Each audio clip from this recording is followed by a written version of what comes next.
Hello everyone, this is Jeremy and welcome to episode 18 of Multiblock Madness, where I have an ME system.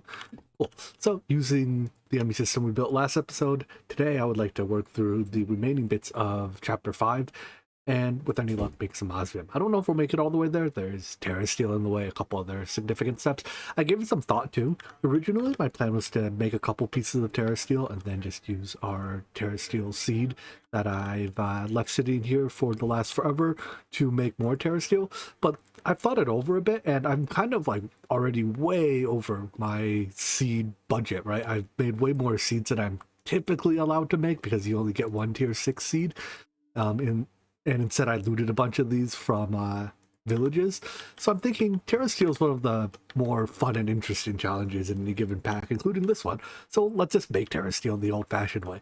Now, if it turns out we need Terrestrial singularities for the endgame or something, I'm not going to be, remiss to use a seed later, especially after we can make the tier 6 seed, the mystical agriculture seeds. So anyways, Terrestrial, getting ahead of myself. Let's start by making Empowered Payless. So this is made in the Empower. Most of the stuff here, not very difficult. Rods, I think rods for now, I'll just batch craft because later we get a lathe and lathe makes 4 at a time. So if I need mana steel rods, I'm just gonna take 4 stacks of mana steel and make 8 stacks of rods out of them in one go. And you know what? 8 stacks of mana steel rods, probably enough to last me until this is going to be loud, by the way. Probably going to last long enough until we can get the lathe anyways. I'm going to encode the Empowered Payless recipe like this. It's important that the Payless crystal block is the first item in the recipe. Besides that, it doesn't matter. So take the recipe, put it into this interface. So this MU interface is connected to this item interface, which is connected via lasers to our Empower. And when I built this Empower, I talked about how this automation works, but let me go over that again. If I grab a compass, we can see actually, maybe we don't even need the compass to see the priorities. Is this compact machine? All right. So this is priority 1, the power in the center. What that means is that the first item to get put into the item interface will try to get placed in the center. That's why it's important for the Payless crystal block to be first in the recipe. Applied Energistics pushes items in order. At least it seems to. Hasn't failed me yet. So the rest of the items just end up on the sides. It doesn't really matter what order they go in. Anyways, it's important that we set blocking mode on this Empower so that this item interface can see all the items on the pedestals and on the Empower. So with blocking mode on, it won't start a new craft until the previous craft's cleaned up. And there is a hopper here pointing into a phantom face to extract the item when it's done. The phantom face is linked to the ME interface to put it away. So let's give it a shot. Payless crystal times, let's start with 4.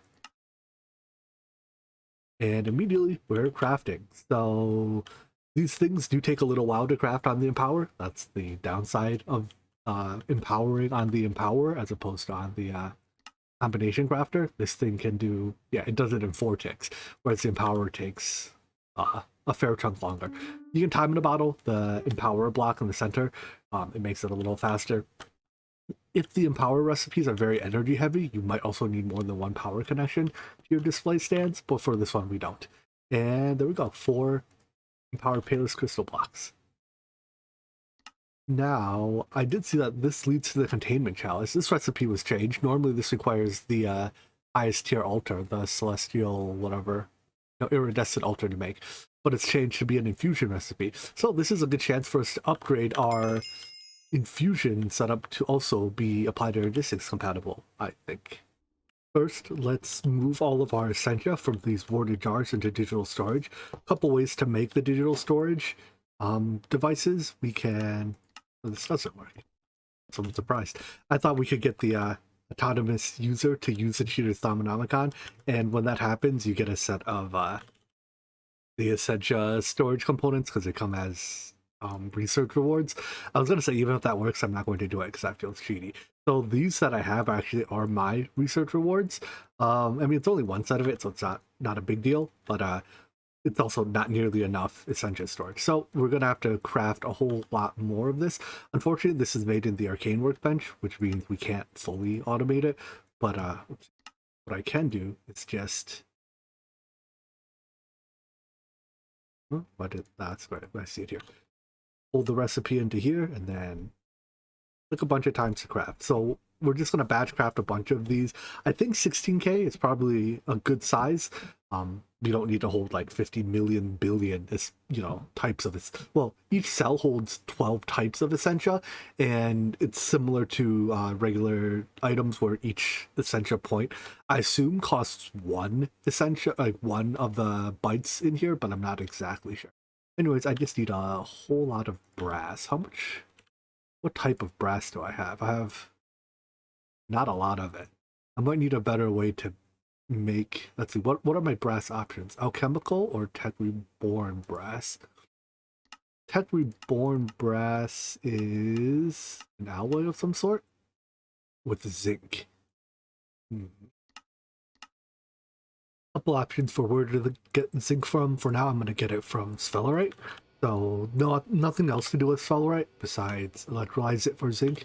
So sphelerite goes into electrolyzer, gets turned into zinc and sulfur. The sulfur really doesn't matter, but the zinc, well, I mean, everything really just gets thrown back into the ME system. Now that I have zinc, though, I could use that to make brass in a multitude of ways. But I think the easiest one to do is to make Thaumcraft brass in an induction smelter with zinc and copper. Sure, we'll back it up again. That goes into the induction smelter. And then just needs zinc or brass in plate form.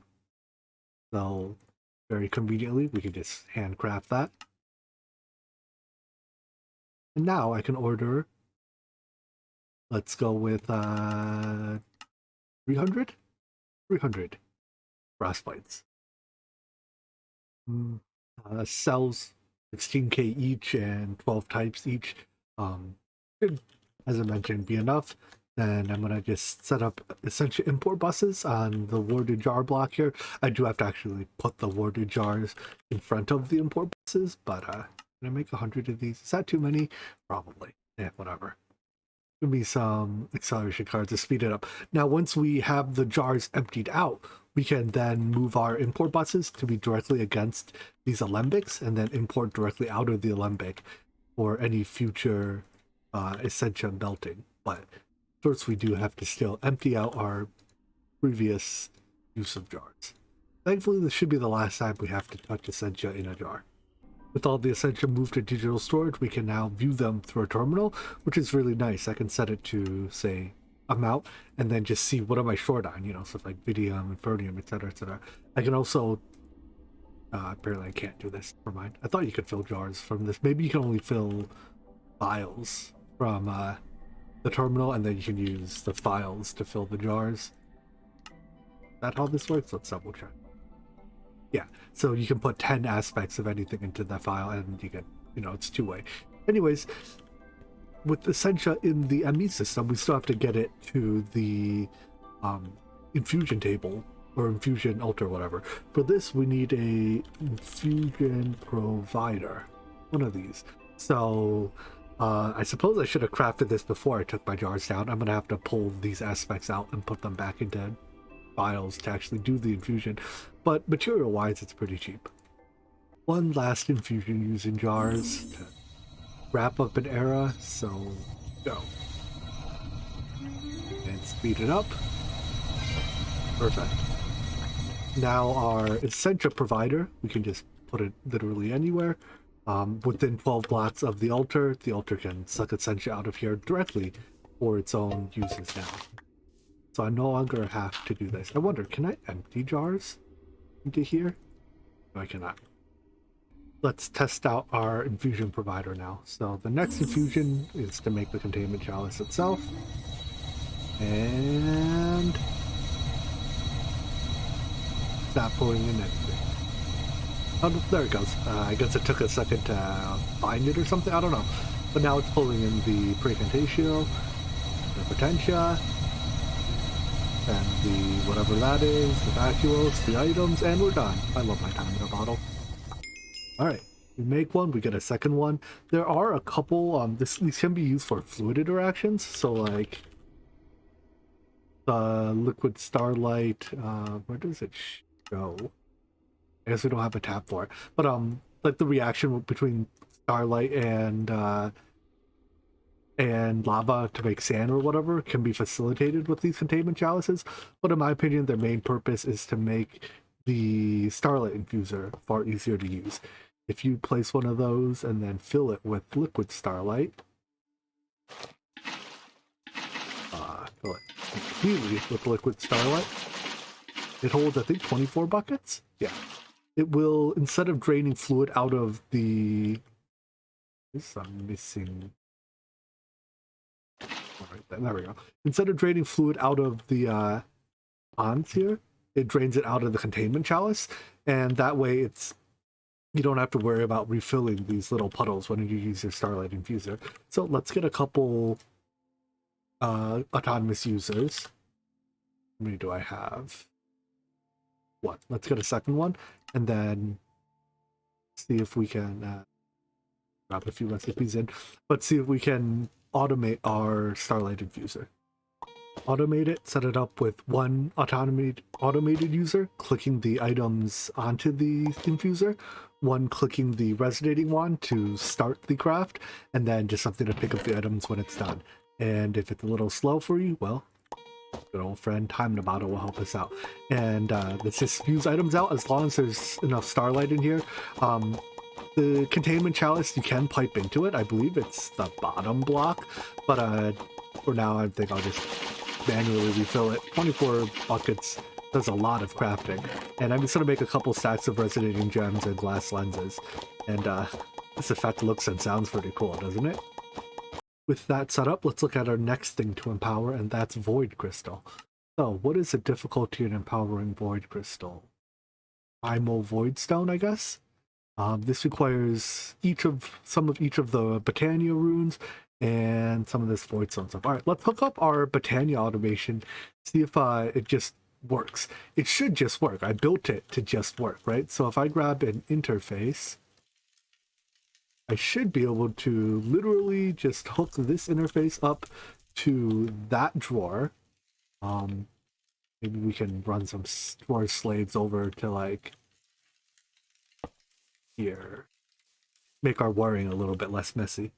Let's try it out. So if we set blocking mode on this interface and then drop all of our recipes in, this is for just the tier 1 and tier 2 runes. I should just be able to order and it does its thing. Now there's one last step, which is take the items out of the vacuumlator and put it back into the interface. I'll do that during the crafting if everything's working. So is this area demagnetized? Doesn't look like it. Let's drop a demagnetizer here just for good measure. Quick refresher, the way the system works is by putting a blocking item, such as this one item of crop sticks, into the drawer system, such that the blocking mode on the interface gets triggered to prevent insertion of a new recipe while an old one is crafting. So let's make some runes. And we need the tier 2 runes for now, so let's just request 4 of these. In theory, we should be able to request more than one batch at a time. I know for sure it'll work if we request 1 batch at a time. But if I request 4 batches at a time, please work, pretty please, I beg of you. Please? Maybe?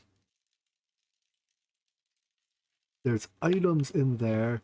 The items got inserted to there. You are extract on brown. Oh, never active. I turned it off. All right, so it's crafting. It did not drop a second set of items. That's very good. It's lagging. That's less good. I'm getting a lot of lag in this pack. I don't know why. It completes the craft, and then a new set of items starts that shows up, and it works. Yes, I love it when I make things and they just work. Doesn't happen all that often, if we're being honest. But cool. So if you want to look into how I built this system, it was like episode 8 or something. I might be wrong on that number, but I built it a long time ago. So I did design it such that when we got applied in logistics, we just plug it in and it works, and I am so happy that it worked out. All right, last step is to take the items that come into here, pipe them back into the interface. I'll use a phantom face for that, probably. And that will cause the crafts to be marked as done.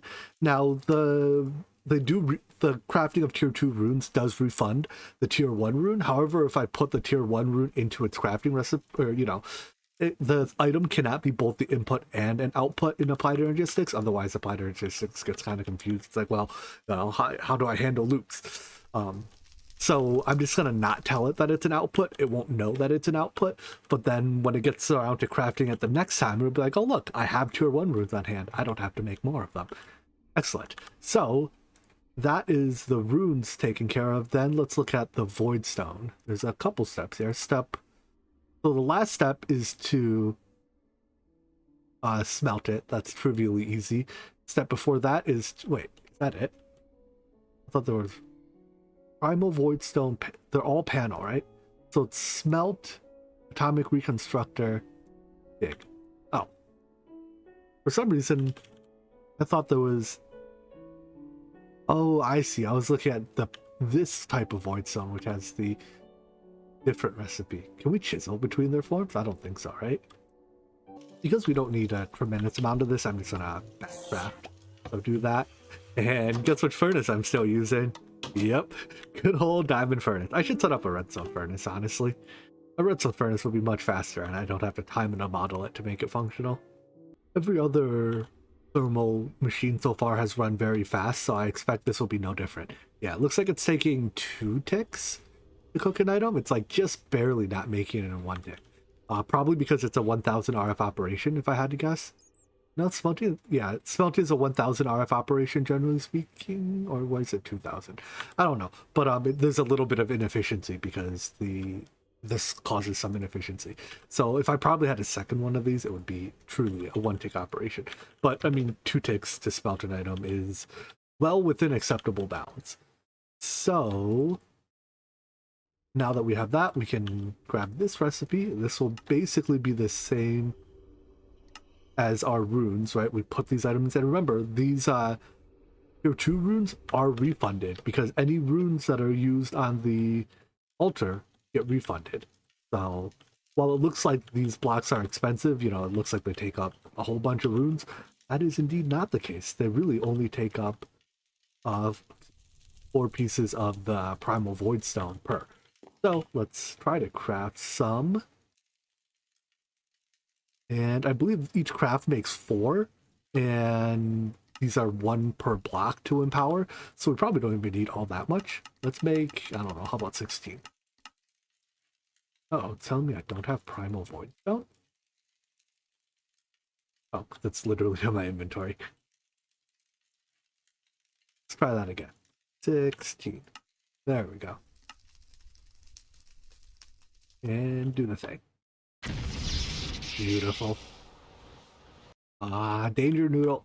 This one I got a little bit late and it turned a lot of stuff purple. We're very close to not having to deal with these anymore. Those voidstone blocks are really the only thing in Empowered Void that we didn't have already, so I should be able to request. Probably we can just go for all 16 of these in one go. There we go. And then it starts empowering. Speed it up a bit. Excellent. So now we have Empowered Void to go with our Empowered Payless. And I believe the next step is to put all this together into Terrestrial. So the Terrestrial Agglomeration plate, when making Terrestrial in this pack, needs a different set of blocks underneath it. It's still... Ooh, it does a couple other things too. All right, so when making Terrestrial, you need, instead of... It's normally like lapis and living rock, I think. It needs this like these empowered blocks and a blood infused iron block.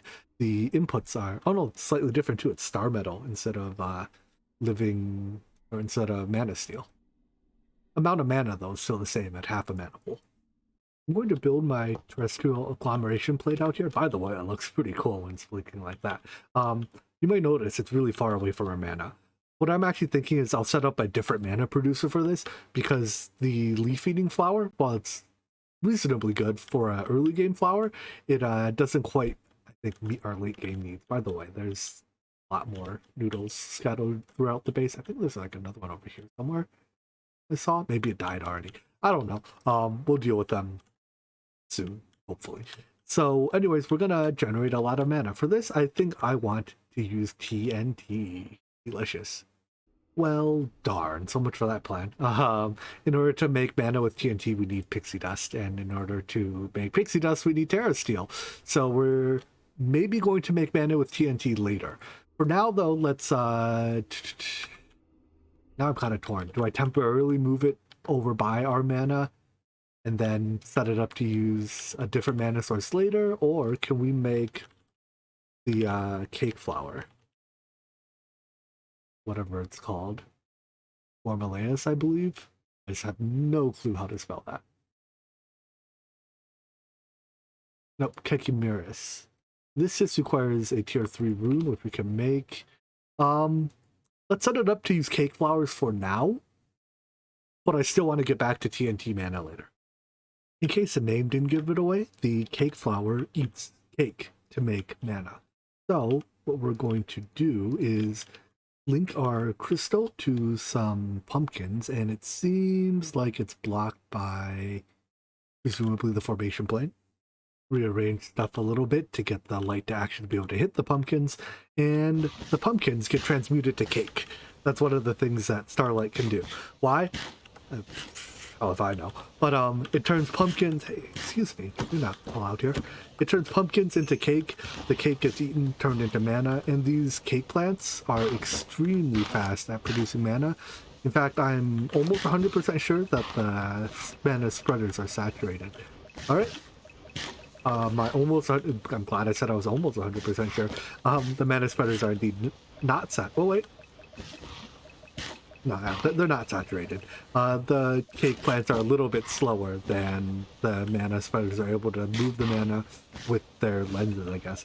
But these should fill up the mana pool in relatively good time. I'm pretty sure it's faster than the leaf flower. Definitely uses less inputs than the leaf flower.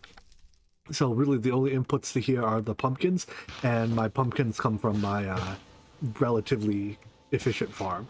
So I get plenty of pumpkins. Alright, so that's the mana side of Terrestrial. Next is the actually dropping stuff onto the plate side of Terrestrial. There's a little bit of redstone here, but I think once I go through its purpose, it'll be reasonably understandable. Couple things we're working around here. First of all, I want to make sure that we don't place additional items on the plate if the plate is already crafting. That causes it to stop crafting. It's obviously not good. Second of all, I don't want to place items on the plate at all if there's less than half a mana pool's worth of mana available total. So, to check for that, I have this mana pool with a dominant rune in its spark. That means that it is a priority mana source. It pulls mana in from these mana pools. If this mana pool is less than half full, the signal coming out of this redstone comparator will be 7 or less, and I compared it against the value 8, which will cause this torch to turn. This torch turns on if the mana pool is empty, which causes this AND gate here effectively, or this is an OR gate, causes this OR gate to turn off, which causes this torch to turn off, which causes the redstone signal to not reach the automated user, which causes it to turn off.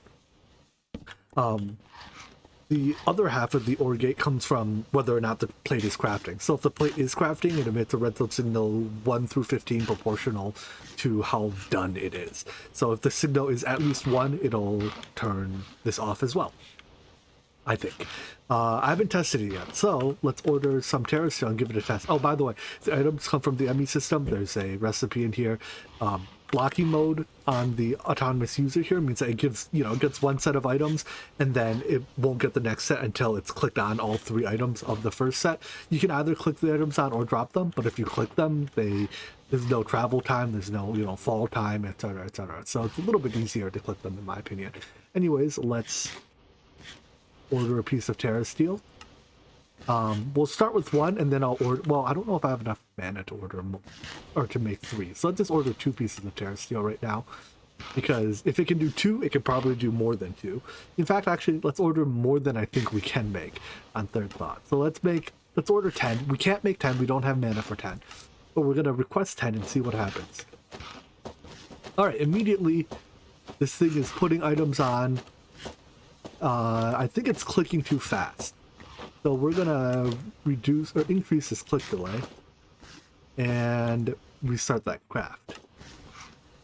Wait, there it goes. Okay, so we're it's kind of mid-craft, like it's using items from part of one craft and part of the next. Oh, also, I need to set up a thing to pick up the Terrestrial when we're done. Hold on. I needed a piece of Terrestrial in order to set this filter. So, get a piece of Terrestrial, put it in the filter, and then any Terrestrial that gets crafted will get sucked into the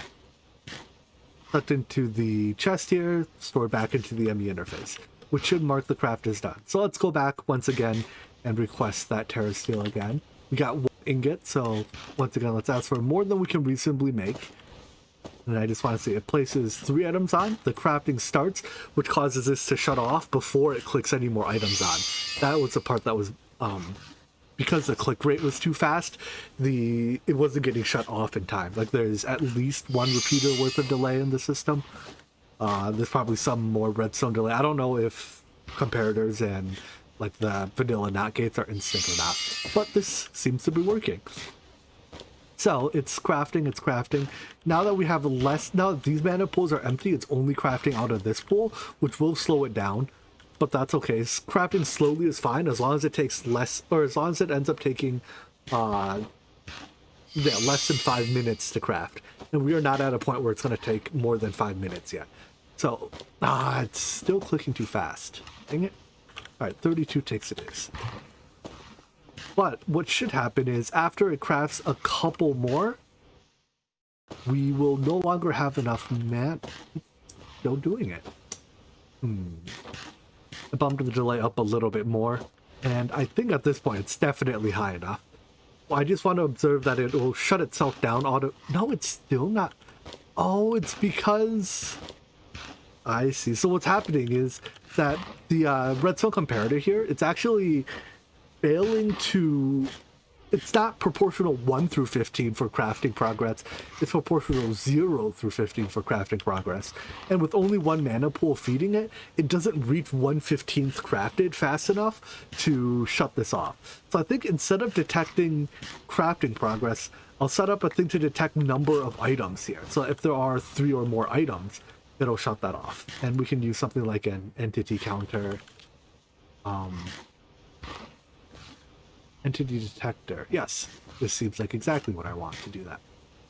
That ought to do it. So entity detector set to emit if greater than 2. Which means that the first item, it's okay. The second item, it's okay. And when after it clicks the third item on, look at that repeater there, it shuts off. And then once the crafting is done, it should turn back on. And for some reason, it's not causing a visual update on this redstone here, like it appears to be. Don't you dare take my item. Yeah, it's not causing the redstone to visually update, which confused me for a while there. Alright, so anyways, we have 1 ingot worth of mana left. So let's request 2 more Terrestrial, and I just want to confirm that it will not try to craft the second one because it understands that it's short on mana to do so. And 3. Alright, so that starts crafting 1. And pretty soon we should see that oh, it's already off here. Well, it's off right now because it's there's items on there. But I think it will stay off even when that crafting is finished until this mana pool gets sufficiently full to craft at least 1 Terrestrial ingot. Come on, don't make me a liar, game. So that makes a Terrestrial, and there we go. It stays off because there's not enough mana here, which is exactly the behavior I want, because we probably do produce half a mana pool in 5 minutes, but I'm not 100% sure of that. So now this will wait until we actually definitely have enough mana to make the next ingot before it starts the next ingot. And with that, our Terrestrial is automated. I can either order a bunch and then it'll craft it as it can, or I can just, I mean, we store it up to 5 mana pools at a time, so that's 10 ingots worth in one go. But yeah, that's Terrestrial taken care of. So next step is to make reinforced casings for the implosion compressor. Yep. Finally, with our reinforced casings, we can make our implosion compressor. There's a couple different machines that need these casings. The implosion compressor is one of them. Other ones that we'll need in the near future are the industrial grinder, and we'll need another bunch to heat our thing up to make osmium. In theory, we could reuse the same set of casings, but that's probably more hassle than it's worth. At least I think it is. These are really just a one-time cost. So each ingot of Terrestrial makes 4. We'll need quite a bit more Terrestrial to make all of our stuff. But first, I want to plug this in. So cable, insulated HV cable, because they still don't connect to mechanism cables to charge it. The quest book does say that to make the bio-tight block, we need 2 transformer upgrades in here. I don't know why it said we needed transformer upgrades. I don't quite understand. It says it takes 50,000 FE, right? Block of biotite, 2 seconds. Oh, 50,000 per tick. So it probably needs it needs these to have enough max energy to start the process. I believe Tech Reborn machines don't start crafting until there's enough energy buffer to finish. It did something. It's 2% done. I don't know. Putting these in makes it intake energy faster. Well, it's crafting. You would think that because it's using the power of TNT, it doesn't need a lot of RF. Well, that's apparently not the case. Overclockers. I assume these don't make it faster. Does not appear to. Plugging it in on more sides, though, definitely helps. So now it's crafting our biotite. When I get these, we can make our ritual diviner of dusk, which can let us do the clean up our flux ritual, finally. Dunk the biotite into the blood altar, and oh boy, craft faster. There we go, 1 and 2. Upgrade the diviner, and then now we should be able to set it to, find it in here, the, I still don't remember its name. Sure, we'll see. When I see it, I'll know. Oh, there it is. Ritual of Eldritch Will. So to do this, we need 17 runes and a master ritual. This ritual only affects the chunk it's in, so we're going to put it in the chunk that we generate all the flux in. If we clean up this chunk, the flux will flow into it from adjacent ones, as opposed to flowing from here into adjacent chunks, and effectively speaking, it'll probably clean up multiple chunks. So anyways, we activate the ritual with our weak activation crystal, and then if we look at the flux in the chunk, it goes down relatively quickly. That's going 100-ish, and in just a matter of minutes, it's already at 90. Pretty soon we should see this rift dissipate. I might have to get rid of our stabilizers for just a second to make it dissipate, but this should be the last rift we create, because now any flux we generate in this chunk gets absorbed by the ritual almost instantly. It won't have time to spread into adjacent chunks to generate rifts there. Upgrading our thermometer should give us a void thermometer that can let us see the stability of the rift. So this, when looking at the rift, says it's very stable, but if I get rid of these stabilizers, it should cause it to become unstable, and then eventually when it's unstable, it disappears, summons a thing. And the last we ever hear of it. Alright, rift. Now it's just plain old stable. Even without the stabilizers and with 0 flux in the chunk, this rift is taking its sweet time to decay. So we'll just kill it with a collapser. That should be the last time we have to kill a rift. And then I can put these back. Wrap things up for today. I'm actually just going to take all the casings I've made already. Ow. Probably shouldn't have jumped into the lava. Swap out these. I apparently could not use the exchanging gadget for that, but that'll give us a hotter blast furnace. I think with the previous set of casings, it was 25 or 2020 heat. Now should be 2700. I was expecting 2500. Still, that's more than enough to process osmium.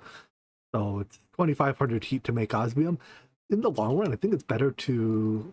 is it better to even do this? No, it's explicitly worse Oh, well, if we pulverize that, it's probably not worth it.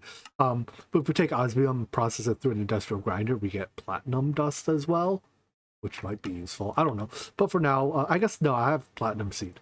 We can throw this in here. It blast furnaces relatively quickly because we have our overclockers. And gives us osmium ingots, which marks the end of Tier 5, or Chapter 5. Run a command script. What's our command script? Haha, we did it. But let's take a quick look at what our Tier 5 token buys us in the shop. A portal to the end. Well, we've been there, done that. Some Ender ores. Meh. An Ender Dragon data model. I'm down for that. That's what I'm thinking so far, is some handy items. Ooh, some rare dusts. Nope, that one's winning right now. Some mana. I can live without these. We could just make these. 10 with beryllium ingots is nice, but I think I'd rather have all these dusts that I have no other way of making right now. Or nothing. Well, you know what? We'll decide tomorrow. That's it for today, though. I hope you guys enjoyed this video. Hope to see you in the next one. Take care. Bye-bye.